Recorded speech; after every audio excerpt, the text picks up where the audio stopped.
ഞാൻ മനസ്സിൽ ഉറപ്പിച്ചതാണ്.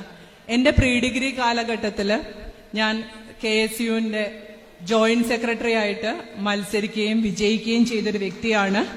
ഇന്നും എനിക്ക് സൊരായിൻ്റെ രാഷ്ട്രീയവുമായിട്ട് വ്യത്യസ്ത ചേരിയിലുള്ള ഒരു വ്യക്തി തന്നെയാണ് ഞാൻ.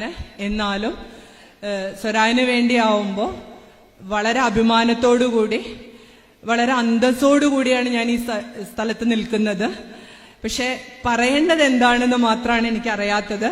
കാരണം എല്ലാ അർത്ഥത്തിലും, അതായത് ആ 31 വർഷങ്ങൾക്ക് പിറകിലേക്ക് പോവുകയാണെങ്കിൽ ഞാൻ എൻ്റെ രാഷ്ട്രീയ പ്രവർത്തനമൊക്കെ ആയിട്ട് നിൽക്കുന്ന സമയത്ത് എൻ്റെ കൂടെയുള്ള സിനി എന്ന് പറയുന്ന എൻ്റെ സുഹൃത്ത് പറയാണ്, അടുത്ത വർഷം, അതായത് ആ വർഷം പോലും അല്ല, അടുത്ത വർഷം നമുക്കൊരു വിദ്യാർത്ഥി വരാനുണ്ട് പാലേമാട് സ്കൂളിൽ നിന്നാണ്.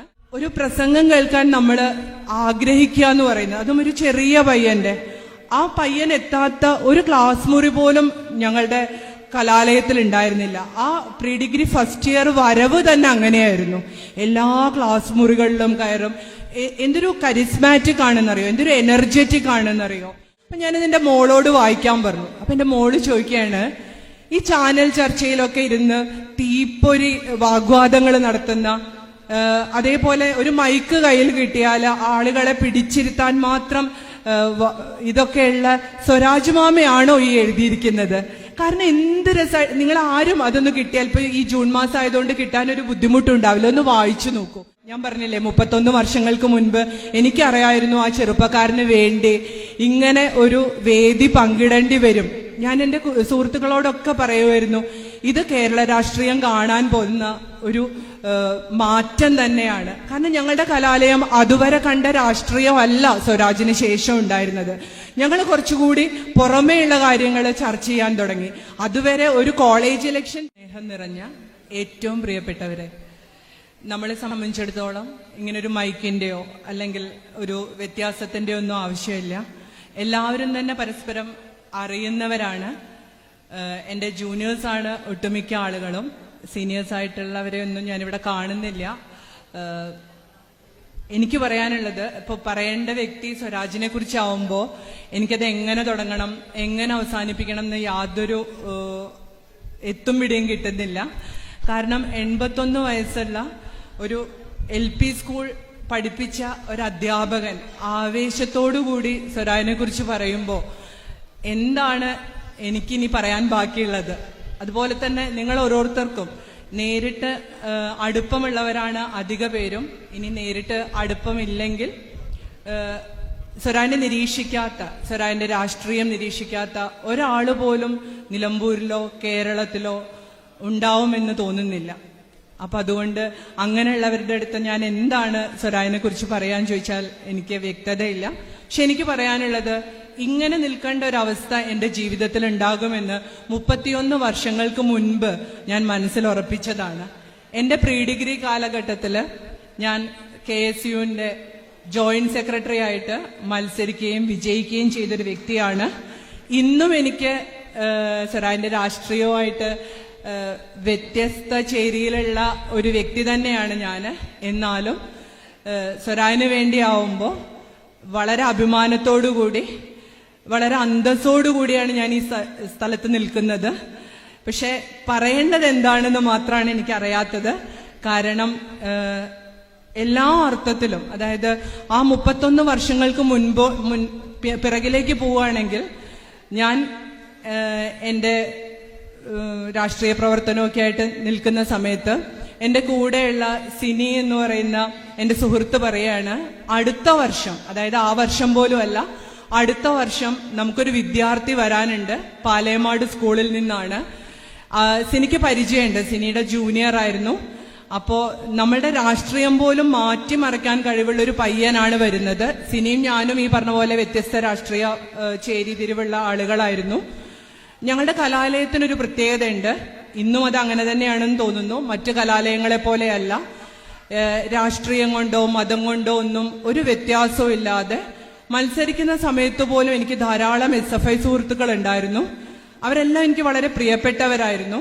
പക്ഷെ ഇലക്ഷന്റെ സമയം വരുമ്പോൾ ഞങ്ങളെല്ലാം തികച്ചും വിഭിന്നമായി പെരുമാറും. പക്ഷെ അതേസമയം വളരെ നല്ല രീതിയിൽ സൗഹൃദം കാത്തു സൂക്ഷിക്കുകയും ചെയ്തിരുന്നു.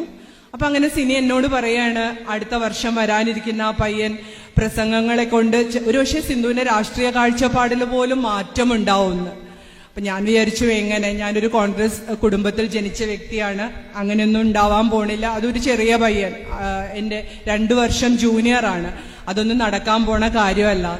പക്ഷേ സത്യം പറയാലോ, ഞാൻ ഇന്നും അത്രയും വർഷങ്ങൾ ബാക്കിലേക്ക് പോകുന്നൊരു ആളായിട്ടാണ് ഇപ്പൊ ഇവിടെ നിൽക്കുന്നത്.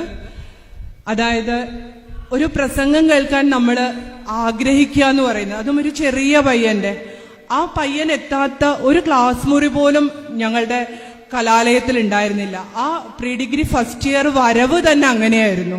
എല്ലാ ക്ലാസ് മുറികളിലും കയറും. എന്തൊരു കരിസ്മാറ്റിക് ആണെന്നറിയോ, എന്തൊരു എനർജറ്റിക് ആണെന്നറിയോ. അങ്ങനെ ആ പ്രസംഗം കേൾക്കാൻ നിന്നതൊക്കെ ഞാൻ ഇപ്പോഴും വളരെ, എന്താ പറയാ, എനിക്ക് വീണ്ടും ആഗ്രഹമാണ് എപ്പോഴും. ഞാൻ ഇപ്പൊ കോഴിക്കോടൊക്കെ സ്വരാജ് വരികയാണെങ്കിൽ ഞാൻ പോവാറുണ്ട് പ്രസംഗം കേൾക്കാനായിട്ട്. എനിക്ക് ആ പ്രസംഗം കേൾക്കാൻ ഭയങ്കര ഇഷ്ടമാണ്. ആകെ ഒരു വ്യത്യാസം എന്ന് പറയുന്നത് ശീലിച്ച രാഷ്ട്രീയത്തിൽ നിന്ന് മാറാനുള്ള ഒരു ബുദ്ധിമുട്ട് മാത്രമാണ്. ഇപ്പോ നിലമ്പൂരിൽ സ്വരാജ് മത്സരിക്കുമ്പോൾ വളരെ സന്തോഷത്തോടു കൂടിയാണ് ഞാനിങ്ങനെ നിൽക്കുന്നത്. അതായത് സ്വരാജിനെ കുറിച്ച് നിങ്ങളെ ഏവരെയും പോലെ തന്നെ ഇപ്പോൾ കുടുംബത്തിലായാലും കുട്ടികളോടായാലും ഒക്കെ എൻ്റെ ഓർമ്മകൾ പങ്കുവെക്കുമ്പോഴും അതുപോലെ സ്വരാജിനെ കുറിച്ച് സംസാരിക്കുമ്പോഴും ഒക്കെ ഒരു പ്രത്യേക അഭിമാനമാണ്. എനിക്ക് തോന്നുന്നു സ്വരാജിനെ പരിചയമുള്ള എല്ലാവർക്കും അത് അങ്ങനെ തന്നെയാണ് എന്നുള്ളത്. ഇപ്പൊ ദിവാകരൻ മാഷ് യുറീക്കയുടെ കാര്യം പറയുന്ന ഇവിടെ കേട്ടു.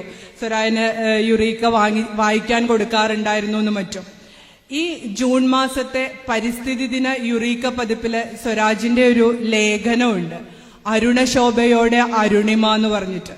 ഞാനത് വായിച്ചപ്പോ ആ 2ാം ക്ലാസ്സുകാരൻ അതിൽ നിന്ന് ഒരുപാട്, മാഷ്ക്കും ആ മാറ്റം തോന്നുന്നുണ്ടാവില്ല, കാരണം മാഷ് അന്നേ ആ തിരിച്ചറിവിലെത്തിയ ഒരാളാണ്, ഇത്രയും കഴിവുള്ള ഒരാളാണെന്നുള്ള തിരിച്ചറിവിലെത്തിയ ആളാണ്. എന്ത് രസമായിട്ടാണ് ആ ലേഖനം എഴുതിയിരിക്കുന്നതെന്നറിയോ. ആ കൂട്ടുകാരെ എന്നുള്ള അഭിസംബോധനയോട് കൂടിയിട്ടുള്ള ആ ഒരു ഇത് വായിക്കുമ്പോൾ പണ്ട് യുറീക്ക വായിച്ചിരുന്ന അതേ, എനിക്ക് തോന്നുന്നു അതിലെ ബാക്കി ലേഖനങ്ങൾക്കൊന്നും ആ തനിമയില്ല. പക്ഷെ സ്വരാജിന്റെ ലേഖനം കൃത്യമായി എങ്ങനെയാണോ പണ്ട് കാലത്ത് നമ്മുടെ കാലങ്ങളിലൊക്കെ യുറീക്ക ഉണ്ടായിരുന്നത് അതേപോലെ ഒരു ലേഖനം. അപ്പൊ ഞാനിതിന്റെ മോളോട് വായിക്കാൻ പറഞ്ഞു. അപ്പൊ എന്റെ മോള് ചോദിക്കുകയാണ്, ഈ ചാനൽ ചർച്ചയിലൊക്കെ ഇരുന്ന് തീപ്പൊരി വാഗ്വാദങ്ങൾ നടത്തുന്ന, അതേപോലെ ഒരു മൈക്ക് കയ്യിൽ കിട്ടിയാൽ ആളുകളെ പിടിച്ചിരുത്താൻ മാത്രം ഇതൊക്കെയുള്ള സ്വരാജ് മാമയാണോ ഈ എഴുതിയിരിക്കുന്നത്? കാരണം എന്ത് രസം, നിങ്ങൾ ആരും അതൊന്ന് കിട്ടിയാൽ, ഇപ്പൊ ഈ ജൂൺ മാസം ആയതുകൊണ്ട് കിട്ടാനൊരു ബുദ്ധിമുട്ടുണ്ടാവില്ല, ഒന്ന് വായിച്ചു നോക്കൂ. സ്വരാജ് അല്ലെങ്കിലും എനിക്ക് തോന്നുന്നു അങ്ങനെ ഒരു പ്രത്യേക കഴിവുണ്ട്. എനിക്ക് തോന്നുന്നത് സ്വരാജ് ഏറ്റവും നല്ലൊരു അധ്യാപകനാണ് എന്നാണ്. ഞാനൊരു അധ്യാപികയാണ്, പക്ഷെ എനിക്ക് അങ്ങനെ ഒരു കഴിവേ ഇല്ല ആളുകളിലേക്ക് ഇറങ്ങിച്ചെല്ലാൻ. കൊത്തിവെച്ച പോലെ സ്വരാജ് പറയുന്ന എന്തും കേൾക്കുന്നവരിൽ ഇങ്ങനെ കൊത്തിവെക്കപ്പെട്ട പോലെ നിൽക്കും. എനിക്ക് തോന്നുന്നു സ്വരാജ് എന്റെ അധ്യാപകനായിരുന്നെങ്കിൽ ഞാൻ ഒരു പക്ഷേ ഹിസ്റ്ററി ഒക്കെ ആയിരിക്കും എടുക്കുമായിരുന്നത്. ഞാനൊരു സയൻസ് ടീച്ചറാണ്. കാരണം നമ്മളിപ്പോ ഹിസ്റ്ററി ഒക്കെ ആവുമ്പോൾ ഒരുപാട് കാര്യങ്ങൾ മനസ്സിൽ എടുക്കണ്ടേ, അപ്പൊ അതിന് കുറച്ച് ബുദ്ധിമുട്ടല്ലേ. പക്ഷെ സ്വരാജാണ് ഒരു സാധനം നമുക്ക് പറയുന്നെങ്കിൽ, കാരണം ഒരുപാട് പ്രസംഗങ്ങൾ കേട്ട് പരിചയമുള്ളത് കൊണ്ടാണ് ഞാനിങ്ങനെ പറയുന്നത്. അദ്ദേഹം പറയുന്നത് എന്തും നമ്മുടെ മനസ്സിലേക്ക് കയറും. പിന്നെ ഇതേപോലെ എനിക്ക് പറയാനുള്ള മറ്റൊരു കാര്യം എന്താന്ന് വെച്ചാൽ, എനിക്ക് തൃപ്പൂണിത്തുറയിൽ 2016 സ്വരാജ് മത്സരിക്കുന്ന സമയത്ത് പോണമെന്നും ഞാൻ പറഞ്ഞില്ലേ, 31 വർഷങ്ങൾക്ക് മുൻപ് എനിക്കറിയായിരുന്നു ആ ചെറുപ്പക്കാരന് വേണ്ടി ഇങ്ങനെ ഒരു വേദി പങ്കിടേണ്ടി വരും.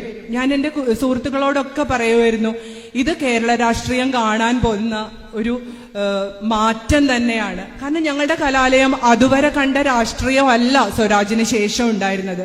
ഞങ്ങൾ കുറച്ചുകൂടി പുറമേയുള്ള കാര്യങ്ങൾ ചർച്ച ചെയ്യാൻ തുടങ്ങി. അതുവരെ ഒരു കോളേജ് ഇലക്ഷൻ